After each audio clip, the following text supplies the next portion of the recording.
So I believe in the last of my... Hello and welcome to the video today. I happen to know you're watching it today because somehow it's always today. Tomorrow never comes.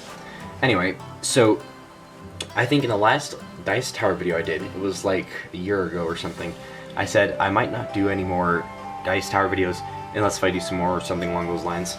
Anyway, so regardless of what I said, I've been making a ton more Dice Towers, and this is one of my best ones yet. So this is my Bonsai Dice Tower, which is mostly decorational from the top. And you might be wondering, where is this Dice Tower? You're saying Dice Tower, but I don't see a Dice Tower. That'd be correct, because there is no Dice Tower, yet. However, this is a hidden box. You'll notice I've got a tile in there, and if you don't notice it, you have now. Anyway, so you can just take this back piece, pull it off. It comes off pretty easily, it's just being held down by 2 pins. These pins lock a secret drawer here. This drawer just slides out, holds some things, dice and stuff, but that's not really important. You've got this piece which you can push forward.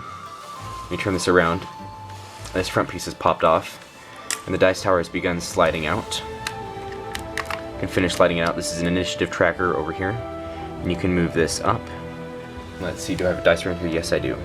So this, with this door slid out of the way, which means you have to slide it correctly, unlike what I'm trying to do. Oh well. With this door completely out of the way now, you can grab a die, throw it down the tree, and it comes out the bottom into that cup. Seems I got a 17. Anyway, so let's go into how this thing works. Okay, so now that I've quickly taken off the top of this dice tower through violent means, you'll notice that it's actually fairly simple on these side. You've got a sliding drawer right here, which provides the cup for the dice to land in, and a sliding drawer right here, which is just a use of extra space. So, it's fairly simple, the method of this locking in. There's 2 holes here, 2 holes here. When you pull out the back piece, it becomes unlocked. Until then, it doesn't move. It's a lot easier to just take off that circle than to move it. And on the inside, you've got this piece. This drawer is blocked by this last tile. There's a groove running on the underside of this. Oops, let me show you.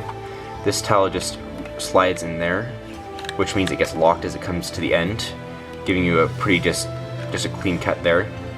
This is just a scoop. I've got these little blockers here because I was noticing the dice would come out with enough energy to just skip itself out of the tray. And then this stone is actually fairly simple. It's just one of these pieces connected to 2 droid arms. I've got dark brown from some, I have no idea where I got those. Anyway, so stone slides into place right there. And top is pretty much just decoration. I just put a tree there because I always wanted to build some kind of bonsai tree. I've seen pictures of people who do bonsai trees in Lego and they are awesome looking, and mine is not, but it's okay. And then I've got a bunch of these clear blue tiles here, which I just like making into rivers because they're just pretty. Anyway, so that's the bonsai tower. Hello everybody, thanks for watching. Please let me know what you thought in the comments, and tell me if you'd like instructions for this, because I enjoy making instructions for the models I make. And it's not particularly hard when I release some videos, but as you've seen with my Tower Slothfin, I'm releasing 3 videos a week, Monday, Wednesday, and Friday. And with a 7 video series, that means it takes over 2 weeks to get all the way to you guys. It doesn't take that long for me to make it, but it takes that long for it to get to you guys. And so, in order to save your time, I'd like you guys to let me know what you do and don't really want instructions of. Anyway, so that's the model I've got for this week. I hope you enjoyed it, and if you'd like instructions, let me know. And I'll see you in the next video.